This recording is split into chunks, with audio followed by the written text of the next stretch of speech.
एक वीर योद्धा एपिसोड 63। महल का दौरा करने के बाद सभी लोग अपनी अपनी दिशा में चले गए। रात का समय था और रुद्र ध्रुव के साथ एकांत स्थान पर बैठा हुआ था। रुद्र ने ध्रुव से कहा, ध्रुव, मैं तो ये भूल ही गया था कि मुझे राजकुमार का इलाज करने के लिए एक गोली भी बनानी है। मुझे अब वह वादा पूरा करना पड़ेगा। मैंने महाराज से यह वादा किया था कि अगर वह 1 साल के अंदर वह वस्तुएं प्राप्त कर लेते हैं, तो मैं राजकुमार के लिए वह गोली अवश्य बनाऊं। ध्रुव ने ये सुनकर सिर सहमति में हिलाया, फिर कुछ सोचते हुए बोला, पर रुद्र भाई, आप तो राजमहल में पहले से ही रुद्र के नाम से मौजूद हैं, तो फिर आप कल रुद्र के नाम से कैसे यहाँ आ सकते हैं? उद्धरण चिन्ह। रुद्र ने कुछ पल सोचा, फिर कहा, तुमने सही कहा, ध्रुव। कुछ सोचते हुए उसने आगे कहा, तुम एक काम करना।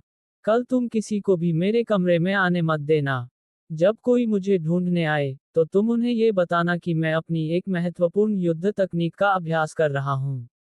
और जब तक मैं अभ्यास खत्म न कर लूं, तब तक मुझे परेशान न किया जाए। ध्रुव की आंखों में चमक आ गई, और वह समझ गया कि रुद्र क्या कहना चाहता है। ठीक है, रुद्र भाई, उसने कहा, आप कल रुद्र के रूप में महल में प्रवेश करना, और मैं ये सुनिश्चित करूंगा कि कोई भी आपके कमरे में दाखिल न हो। रुद्र ने भी सिर सहमति में हिलाया। दूसरी ओर, रुद्र और ध्रुव की बातें आत्म संरक्षण पत्थर के भीतर सुन रही सुनीता भी उनकी बातों को ध्यान से सुन रही थी। हालांकि उसे पूरी तरह से समझ में नहीं आ रहा था कि ये दोनों किस बारे में बात कर रहे हैं। उसने कोई सवाल पूछना उचित नहीं समझा। कुछ समय बाद रुद्र और ध्रुव अपनी अपनी कमरों की ओर बढ़ गए। कमरे में पहुंचते ही रुद्र की मां सुनीता पत्थर से बाहर निकलकर रुद्र के सामने आ गई। वह उसे अजीब निगाहों से देखने लगी। ये देखकर रुद्र थोड़े असहज महसूस करने लगा। उसे समझ में नहीं आ रहा था कि उसकी मां उसे इस तरह क्यों देख रही है। रुद्र ने अपनी मां से पूछा, क्या हुआ मां, आप मुझे इस तरह क्यों देख रही हैं? उद्धरण चिन्ह। सुनीता ने रुद्र को गौर से देखा, फिर कुछ देर रुक कर बोली, रुद्र, अभी अभी तुम दोनों किस बारे में चर्चा कर रहे थे? उद्धरण चिन्ह। रुद्र थोड़े शर्मिंदा होकर अपना सिर झुका लिया। फिर उसने जवाब दिया, वह दरअसल मां, बात ऐसी है कि मैं अपने पूर्वजों की यादों से ज्ञान प्राप्त कर रहा हूं, जिससे मैंने कई गोलियां बनाना सीख लिया है। और अब मैं एक चौथे स्तर का वैद्य बन गया हूं। फिर रुद्र ने अपनी मां को विस्तार से बताया कि कैसे वह पिछली बार राजमहल में आया, राजकुमार की हालत कैसी थी, और कैसे उसने राजकुमार का इलाज किया। सुनीता ये सब सुनते हुए चौंकी। उसकी आंखों में आश्चर्य था, क्योंकि उसने कभी नहीं सोचा था कि रुद्र अपने पूर्वजों के आशीर्वाद से इतनी तेजी से प्रगति कर पाएगा। रुद्र की बातें सुनते हुए सुनीता के चेहरे पर गर्व और चिंता का मिश्रित भाव था। गर्व इसलिए क्योंकि रुद्र इतनी जल्दी प्रगति कर रहा था, और चिंता इसलिए कि कहीं ये प्रगति उसके लिए कोई मुसीबत न खड़ी कर दे। फिर सुनीता ने रुद्र की ओर गंभीरता और चिंता से भरे चेहरे के साथ देखा और कहा, रुद्र, तुम जो भी कर रहे हो, तुम वही करो, लेकिन ध्यान रखना, किसी को भी अपना असली परिचय मत देना। रुद्र, तुमने जो किया वह अच्छा है, अपना नाम बदलकर राजकुमार का इलाज करने आना। रुद्र, जो अब समझने लगा था कि उसकी मां किस दिशा में बात कर रही है, थोड़ा गंभीर हुआ। ऐसी बहुत सी बातें हैं जो तुम नहीं जानते। सुनीता ने गहरी सांस ली और फिर रुद्र को देखते हुए बोली, लेकिन ध्यान रखना, ये दुनिया इतनी भी अच्छी नहीं है जितना तुम समझते हो। हर कदम पर सावधान रहना, किसी पर आंख मूंद कर भरोसा मत करना। और सबसे महत्वपूर्ण, कभी भी अपना असली परिचय किसी के सामने मत लाना। सुनीता के चेहरे पर चिंता साफ दिख रही थी, और रुद्र अब पूरी तरह से समझ चुका था कि उसकी मां क्या कहना चाहती थी। वह उसे अपनी असली शक्ति को छिपाने के लिए ये सब कह रही थी। उसने अपनी मां की बातों से सहमति जताई। कुछ समय बाद रुद्र की आंखों में एक चमक आई, और वह गंभीर होते हुए अपनी मां की ओर देखता हुआ बोला, मां, क्या मैं आपसे एक सवाल पूछ सकता हूं? उद्धरण चिन्ह। सुनीता ने सिर हिलाते हुए अनुमति दी, पूछो बेटा। रुद्र की मुट्ठी अपने आप कस गई और उसका स्वर भारी हो गया। माँ, आपको किसने मारा? उद्धरण चिन्ह। ये सवाल पूछते समय रुद्र का चेहरा गुस्से से तमतमाया हुआ था, और अगर किसी ने उसके चेहरे को देखा तो वह गुस्से और आक्रोश से भरपूर महसूस कर सकता था। सुनीता का चेहरा फौरन चिंता से घिर गया। उसे यह पता था कि कभी न कभी रुद्र को इस सवाल का जवाब उसे देना ही होगा, लेकिन वह ये भी जानती थी कि अगर रुद्र को इस सवाल का सही जवाब मिल गया तो वह अपनी जान को खतरे में डाल सकता है। काफी देर तक चुप रहने के बाद सुनीता ने रुद्र से कहा, क्या तुम सच में ये जानना चाहते हो? उद्धरण चिन्ह। रुद्र ने सिर हिलाकर जवाब दिया, और उसकी आंखों में तीव्रता थी, जो उसकी मां के लिए नए सवाल खड़े कर रही थी। सुनीता ने एक गहरी सांस ली और फिर बोली, ठीक है, रुद्र, मैं तुम्हें सब कुछ बताऊंगी। लेकिन पहले तुम्हें मुझसे ये वादा करना होगा कि तुम बिना मेरी इजाजत के उस व्यक्ति को ढूंढने या उससे बदला लेने की कोशिश नहीं करोगे। ये सुनते ही रुद्र की आंखों में एक अजीब सी चमक आ गई, जैसे उसे उम्मीद नहीं थी कि उसकी मां उसे इस सवाल का जवाब देगी। आखिरकार आचार्य सुमंत भी इस सवाल का सामना करने से घबराते थे, तो उसकी मां इस बारे में क्या बताएगी, ये वह सोच रहा था। लेकिन सुनीता का तरीका अलग था। वह जानती थी कि रुद्र की जान खतरे में है। फिर भी उसका मानना था कि अगर किसी इंसान को अपने दुश्मन के बारे में पहले से ही जानकारी मिल जाए, तो वह बाद में उस दुश्मन से लड़ने में उतनी परेशानी नहीं उठाएगा, क्योंकि वह पहले ही उस दुश्मन को समझ चुका होगा। फिर सुनीता ने रुद्र से आगे कहा, रुद्र, इससे पहले कि तुम जानो कि मुझे किसने मारा, तुम्हें ये जानना जरूरी है कि तुम कौन हो। ये सुनकर रुद्र की आंखों में अजीब सा भाव आ गया। वह अपनी मां को एकटक देखता रहा, जैसे हर शब्द को आत्मसात करने की कोशिश कर रहा हो। फिर सुनीता ने अपनी बात जारी रखते हुए कहा, रुद्र, तुम कोई साधारण गरीब बच्चा नहीं हो। तुम एक महान साम्राज्य के राजकुमार हो। तुम्हें ये जानना होगा कि जो भी मेरी मृत्यु के लिए जिम्मेदार है, उसका लक्ष्य मैं नहीं, बल्कि तुम हो। तुम्हारे पास कुछ ऐसा है, जो उन सबको आकर्षित करता है। रुद्र के चेहरे का भाव बार बार बदल रहा था। हैरानी, अविश्वास और उलझन के भाव उसके चेहरे पर साफ नजर आ रहे थे। उसके मन में एक सैलाब सा उठ रहा था। ढेर सारे सवाल उसके मन में थे, लेकिन उसने अपनी मां से एक भी सवाल नहीं पूछा। वह बस उसकी बातें सुनता रहा, जैसे हर शब्द उसे एक नई दिशा दे रहा हो। सुनीता ने आगे कहा, रुद्र, मैं तुम्हें ज्यादा कुछ नहीं बता सकती, लेकिन इतना जरूर कह सकती हूँ कि अगर तुम्हें इन सवालों के जवाब चाहिए, तो तुम्हें खुद को ताकतवर बनाना होगा। जब सही समय आएगा, तब मैं तुम्हें तुम्हारी असली दुश्मन के बारे में सब कुछ बताऊंगी। लेकिन एक बात हमेशा याद रखना, तुम्हें काली शक्तियों के साधकों से बचकर रहना है, जब तक तुम पर्याप्त मजबूत नहीं हो जाते। सुनीता ने अंत में कहा, और अगर तुम उस काली शक्तियों के उपासक को मारना चाहते हो, तो तुम्हें कम से कम एक पृथ्वी स्तर का योद्धा बनना पड़ेगा। लेकिन तुम यह मत समझना कि अगर तुम उसे मार भी डालोगे, तो कोई फर्क पड़ेगा। बल्कि इससे तुम्हारी मुसीबत और बढ़ जाएगी, क्योंकि तुम्हारा सबसे बड़ा दुश्मन सतर्क हो जाएगा। जब तक तुम एक पृथ्वी स्तर के योद्धा नहीं बन जाते, मैं उसका नाम नहीं बताऊंगी। बस इतना समझो कि वह काली शक्तियों का उपासक है, और उसके पास असीमित काली शक्तियों से भरपूर युद्ध कौशल है। रुद्र ने सुनीता की बातें सुनी, लेकिन उसका चेहरा ज्यादा प्रभावित नहीं हुआ। वह पहले ही समझ चुका था कि यह सब काली शक्तियों के उपासकों का ही काम है।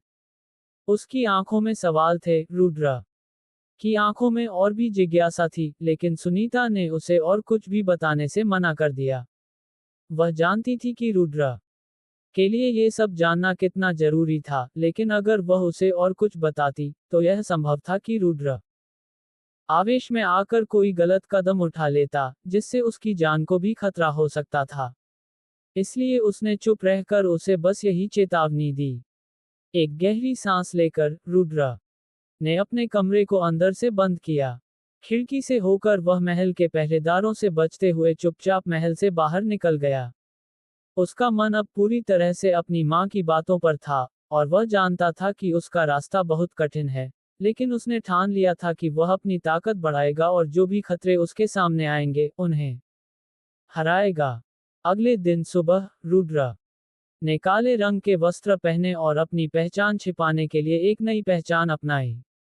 अब वह वैद्य रुद्र के रूप में राजमहल में प्रवेश कर रहा था, ताकि उसकी असली पहचान को किसी को भी शक न हो। रुद्र ने रुद्र के रूप में वह राजमहल में प्रवेश किया। राजमहल में प्रवेश करते ही रुद्र का स्वागत महाराज और महामंत्री ने किया।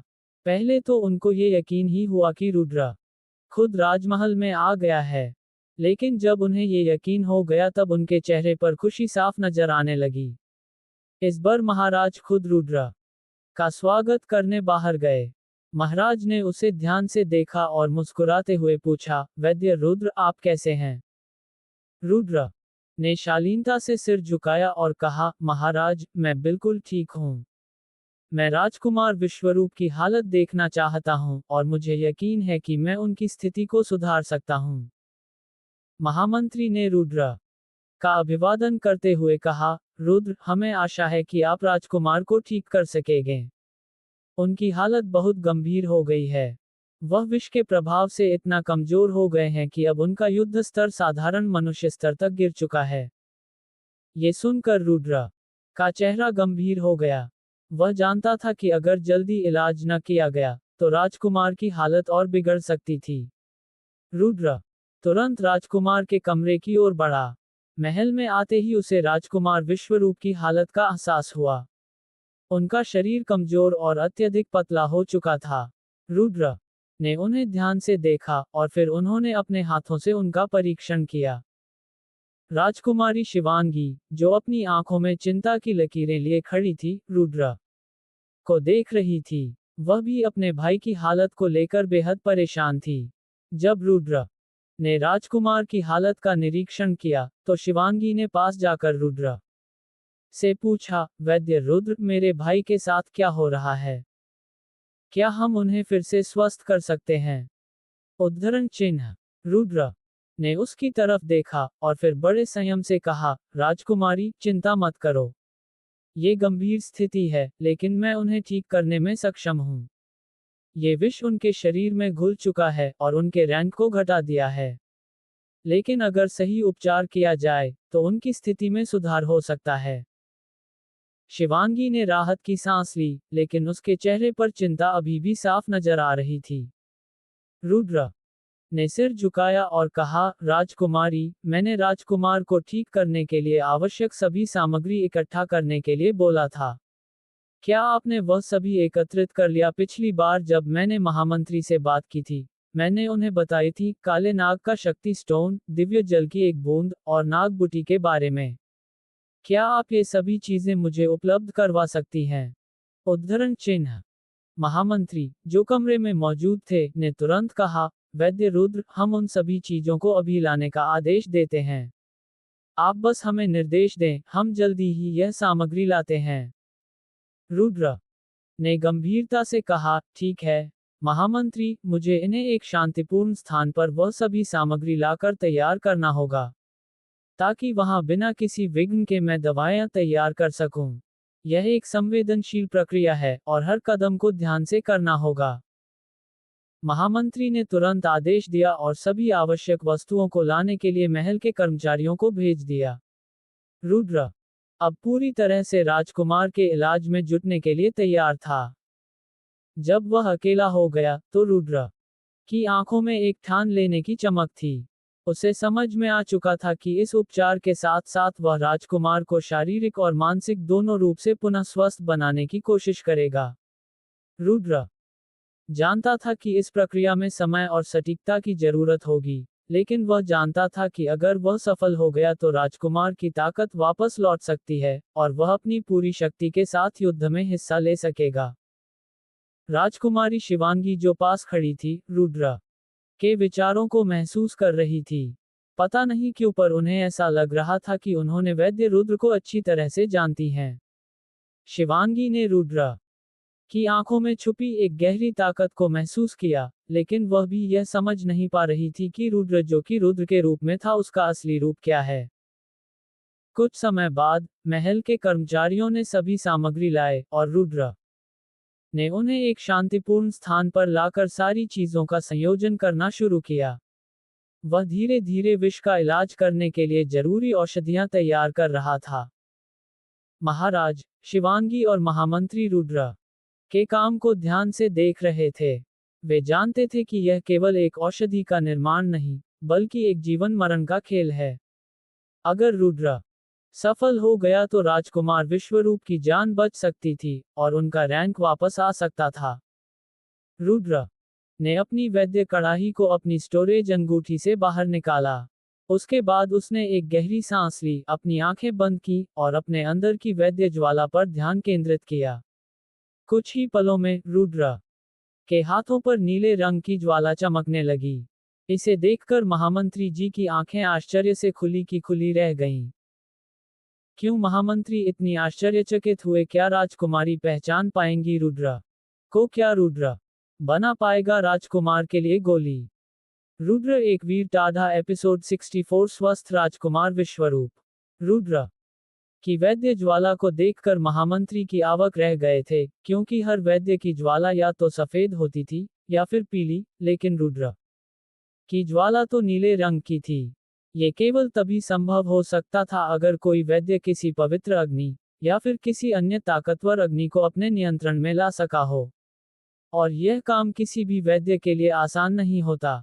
कई बार तो इन ज्वालाओं को नियंत्रित करने के प्रयास में वैद्य अपनी जान तक गंवा बैठते हैं। इस वजह से महामंत्री समझ गए कि रुद्र कोई साधारण वैद्य नहीं हो सकता। उन्होंने हैरानी और उत्सुकता से रुद्र से पूछा, दोस्त रुद्र, तुम्हारी यह ज्वाला क्या किसी दिव्य अग्नि का हिस्सा है? उनके चेहरे पर अद्भुत कौतूहल था, जो साफ तौर पर दिखाई दे रहा था। महामंत्री की बात सुनकर रुद्र मुस्कुराया। वह महामंत्री का इरादा अच्छे से समझ चुका था। रुद्र जानता था कि किसी भी वैद्य के लिए दिव्य अग्नि अत्यंत महत्वपूर्ण होती है। यह अग्नि न केवल औषधियों की तैयारी में अत्यधिक प्रभावी होती है, बल्कि इससे वैद्य की शक्तियां भी बढ़ जाती हैं। खुद रुद्र भी दिव्य अग्नि प्राप्त करने की चाहत रखता था। महामंत्री के सवाल पर रुद्र ने मुस्कुराते हुए उत्तर दिया, नहीं महामंत्री जी, यह कोई दिव्य अग्नि नहीं है। यह एक 5वें स्तर की खतरनाक जानवर अग्नि छिपकली की शक्ति स्टोन में संग्रहित नीली अग्नि है। ये किसी भी दृष्टि से दिव्य अग्नि को चुनौती नहीं दे सकती। ये साफ था कि रुद्र अपनी माया पक्षी के रहस्य के बारे में किसी को भी नहीं बताना चाहता था, इसलिए उसने अग्नि छिपकली का जिक्र किया। अग्नि छिपकली भी एक अत्यंत शक्तिशाली प्राणी था, जिसके शरीर में माया पक्षी की तरह ही नीली अग्नि उत्पन्न होती थी। यह अग्नि उसके शरीर में स्थित शक्ति स्टोन में संग्रहित रहती थी और जरूरत पड़ने पर इसका इस्तेमाल वह अपने दुश्मनों पर हमला करने के लिए करता था।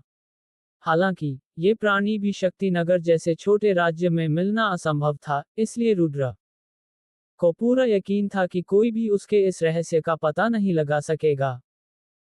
अगर वह इस रहस्य का खुलासा करता, तो यह उसके लिए बेहद खतरनाक हो सकता था। कारण ये था कि यह नीली अग्नि माया पक्षी की निर्माण अग्नि थी, जिसके कारण माया पक्षी अपने शरीर का पुनर्निर्माण कर सकता था। और यही वजह थी कि रुद्र के शरीर के किसी भी जख्म को भरने में उसे कोई परेशानी नहीं होती थी, क्योंकि यह अग्नि तुरंत उसे भर देती थी। रुद्र की बात सुनकर महामंत्री थोड़े निराश हो गए। उनके मन में यह उम्मीद थी कि उन्हें शायद जीवन में कभी एक दिव्य अग्नि देखने का अवसर मिलेगा, लेकिन अब ये संभावना लगभग न के बराबर लग रही थी। इसके बाद रुद्र ने अपना सारा ध्यान उसे गोली का निर्माण करने के में लगाया। रुद्र ने अपनी आंखों में दृढ़ निष्ठा और संकल्प का तेज जलाया। ये कार्य आसान नहीं था, लेकिन उसके भीतर का वैद्य अपनी पूरी शक्ति से काम करने के लिए तैयार था। उसने सबसे पहले अपनी ज्वाला को तेज किया और कढ़ाई में डाली। उसकी हाथों में महीन तंत्रों की विद्या थी, जिसे वह छोटी सी चूक के बिना इस्तेमाल करता। कढ़ाई में डाली गई वैद्य ज्वाला से कढ़ाई धीरे धीरे गर्म होने लगी। रुद्र ने ध्यान से अपनी हाथ खोली और पास पड़ी सामग्रियों में से सबसे पहले नाग बूटी निकाली। यह एक दुर्लभ और शक्तिशाली जड़ी बूटी थी जो केवल गहरे जंगलों में ही पाई जाती थी। नाग बूटी को उसने कढ़ाई में डाला और जैसे ही वह जलने लगी, उसकी खुशबू आसपास फैल गई। ये खुशबू मनुष्य को मोहित कर सकती थी, लेकिन रुद्र ने इसे तुरंत अपनी विशेष मंत्र के माध्यम से नियंत्रण में कर लिया। फिर उसने दिव्य जल की एक बूंद कढ़ाई में डाली। दिव्य जल एक अति पवित्र और जीवनदायिनी जल था, जो चंद्रमा के प्रकाश में संजोया गया था। ये जल रुद्र को अपने काम में सफलता और सफलता की शक्ति प्रदान करता था। जैसे ही जल कढ़ाई में गिरा, एक हल्का सा चमकदार प्रकाश फैला और जल ने चुपके से उस ज्वाला को शांत कर दिया, जिससे ऊर्जा का प्रवाह अधिक सुसंगत हो गया। अब बारी थी सबसे कठिन तत्व की, काले नाग की शक्ति स्टोन की। रुद्र ने अपनी हथेली में से इस पत्थर को पकड़ा। ये शक्ति स्टोन उस काले नाग से जुड़ा हुआ था, जिसने सैकड़ों वर्षों तक मर्म में छिपा रहकर अपनी शक्ति संचित की थी। ये स्टोन एक घातक शक्ति का वाहक था, जो किसी भी विष को संग्रहित करने की क्षमता रखता था। रुद्र ने ध्यान से इसे कढ़ाई में डाला। जैसे ही वह स्टोन जल में मिला, कढ़ाई में एक अजीब सी तरंग उठी और सभी तत्व आपस में मिलकर एक अद्भुत चमकने लगे। रुद्र ने मन में मंत्रों का उच्चारण करना शुरू किया। उसका मंत्र स्पष्ट और संजीवनी शक्ति से भरी हुई थी। वह मंत्रों को बारीकी से और सही अनुक्रम में पढ़ता गया, ताकि सभी शक्तियां सही तरीके से जुड़ जाएं।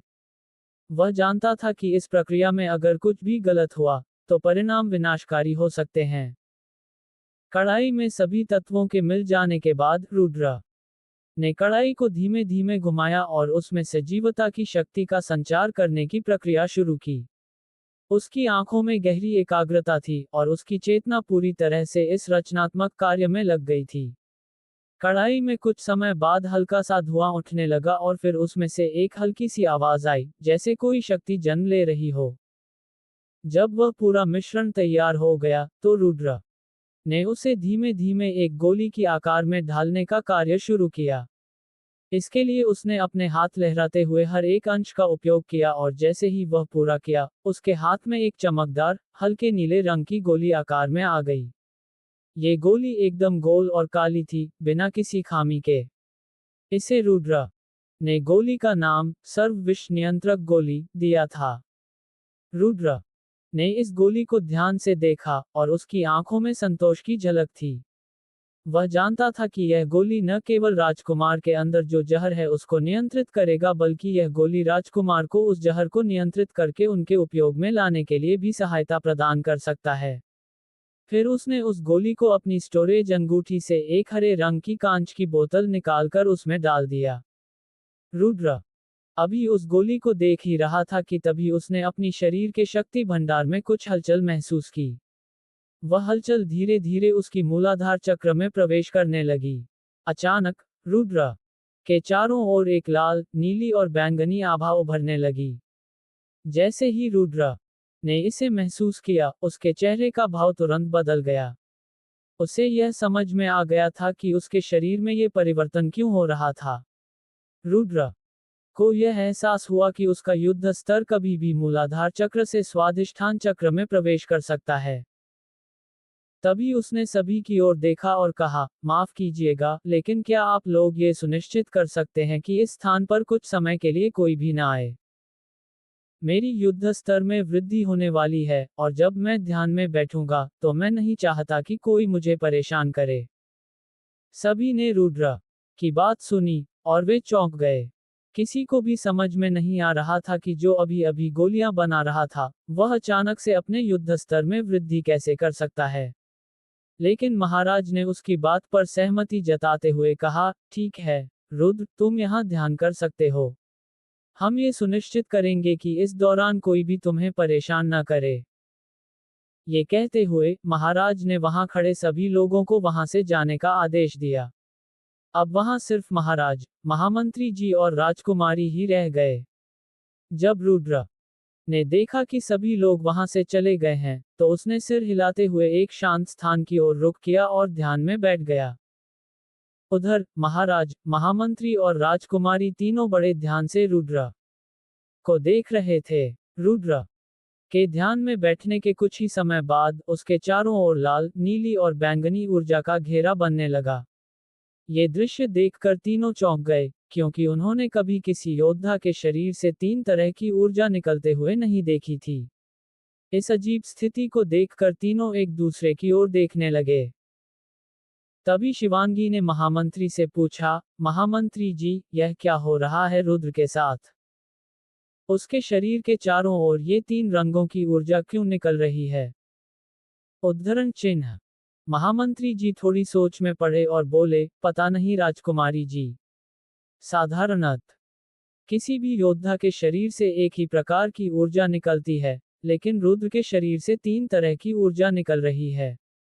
ये कहकर वह रुद्र की ओर फिर से देखने लगे। महाराजा और राजकुमारी भी उनकी बात से सहमत थे और दोनों ने भी रुद्र की ओर देखा।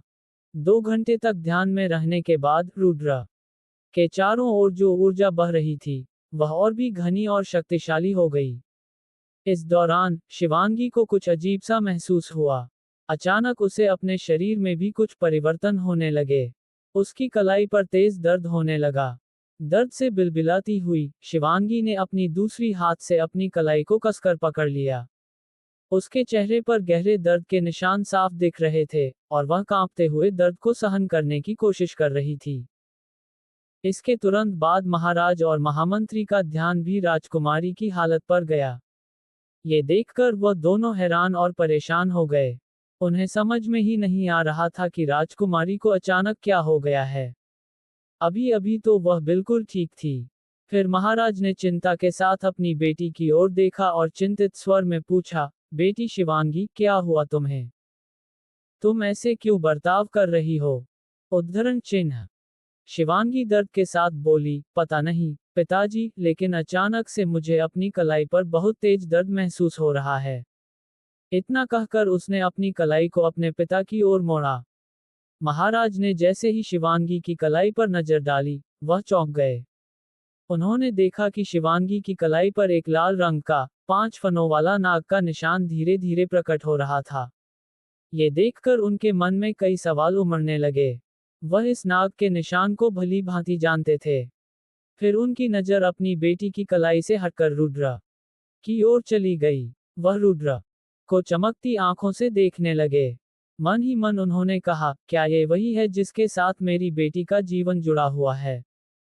ये सोचकर उन्होंने महामंत्री की ओर देखा। महामंत्री भी राजकुमारी के हाथ में नाग का निशान देखकर चौंक गए थे। वह भी इसे भली भांति पहचानते थे और जानते थे कि इसका क्या अर्थ है। इससे पहले कि वह इस बारे में और कुछ कह पाते, अचानक चारों ओर एक तेज धमाका सुनाई दिया। इसके बाद 3 रंगों की ऊर्जा का प्रवाह चारों ओर फैलने लगा, जिससे उन सभी का ध्यान रुद्र की तरफ चला गया। धीरे धीरे यह ऊर्जा रुद्र के शरीर में समाने लगी। कुछ ही क्षणों में रुद्र के चारों ओर की आभा बिल्कुल बदल गई। अब उसके शरीर में पहले से कहीं अधिक शक्तियां महसूस हो रही थीं। इधर शिवांगी के हाथ में बना वह नाग का निशान भी धीरे धीरे गायब होने लगा और उसका दर्द कम होने लगा, जिससे उसे राहत मिली। अब शिवांगी भी रुद्र की ओर देखने लगी। रुद्र ने धीरे धीरे अपनी आंखें खोलीं। उसके चेहरे पर खुशी के स्पष्ट संकेत दिखाई दे रहे थे। उसने अपनी खुशी को संभाला और सबकी ओर देखा। फिर वह महाराज के पास गया, सिर झुकाकर बोला, माफ कीजिए महाराज, मेरी वजह से आपको इतना कष्ट उठाना पड़ा। महाराज मुस्कुराते हुए बोले, अरे रुद्र, ऐसी बात मत करो। हर योद्धा के लिए ये सामान्य बात है और इसमें कोई कष्ट नहीं है।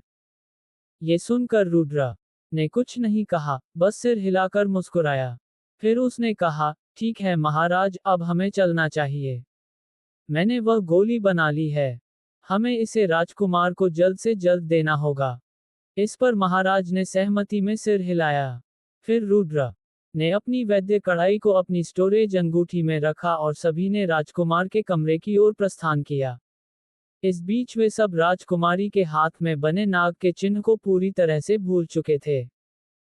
रुद्र महाराज और महामंत्री के साथ राजकुमार विश्वरूप के कमरे में पहुंचे। कमरे में प्रवेश करते ही राजकुमार विश्वरूप ने उनसे उम्मीद भरी आंखों से देखा। उसकी हालत बहुत कमजोर हो चुकी थी और वह लगातार दर्द से जूझ रहा था। रुद्र ने उसे घबराने के बजाय शांतिपूर्वक गोली का कांच का बोतल निकाला और विश्वरूप की ओर बढ़ाते हुए कहा, ये गोली आपको तुरंत ठीक कर देगी, बस इसे खा लीजिए। राजकुमार ने नजरें उठाईं और थोड़ा झिझकते हुए गोली ली। उसने रुकते रुकते गोली को खा लिया। जैसे ही गोली उसके शरीर में समाई, उसे एक ताजगी का एहसास हुआ। उसकी आंखों में अचानक चमक आ गई, और शरीर में शक्ति का संचार होने लगा। उसकी पीड़ा धीरे धीरे खत्म होने लगी, और वह खुद को अधिक मजबूत महसूस करने लगा। उसका शरीर फिर से ताकतवर हो रहा था, बिल्कुल पहले की तरह। विश्वरूप की आंखों में आत्मविश्वास लौटा आया। कुछ ही क्षणों में, वह पूरी तरह से स्वस्थ हो गया। उसके शरीर का रंग फिर से चमकने लगा और उसकी युद्ध स्तर फिर से इस स्थिति में लौट आई। विश्वरूप ने अपने हाथों को जोर से हिलाया और खड़ा हो गया, जैसे कुछ हुआ ही नहीं हो। उसकी स्थिति देखकर, महाराज, महामंत्री और राजकुमारी शिवांगी खुशी से भर उठे। महाराज ने रुद्र को गर्व से देखा और कहा, तुमने यह असंभव कार्य कर दिखाया, रुद्र। तुम्हारी वजह से हमारा राजकुमार फिर से अपनी पूरी शक्ति को प्राप्त कर चुका है। महामंत्री ने भी मुस्कुराते हुए कहा, तुम्हारा काम बहुत सराहनीय है, रुद्र। तुमने सच में एक योद्धा का काम किया है। राजकुमारी शिवांगी के चेहरे पर खुशी की लहर दौड़ गई। उसने रुद्र की ओर देखा और कहा, तुम्हारी मदद के बिना ये सब संभव नहीं हो पाता। ये कहते हुए उत्तेजना में उसने अनजाने में रुद्र का हाथ पकड़ लिया, लेकिन जैसे ही उसने रुद्र का हाथ पकड़ा, उसकी कलाई में फिर से दर्द होने लगा। हालांकि, ये दर्द पिछली बार की तरह उतना तेज और असहनीय नहीं था। उसका ध्यान तुरंत अपनी कलाई पर गया, और उसने देखा कि वहां फिर से लाल रंग के 5 फनों वाला नाग का निशान उभर आया था। ये देखकर वह चौंक गई। लेकिन उसकी हैरानी तब और भी बढ़ गई, जब उसने रुद्र की कलाई को देखा। क्या देखा शिवांगी ने रुद्र की कलाई पर? क्या रहस्य है उसे चिन्ह का?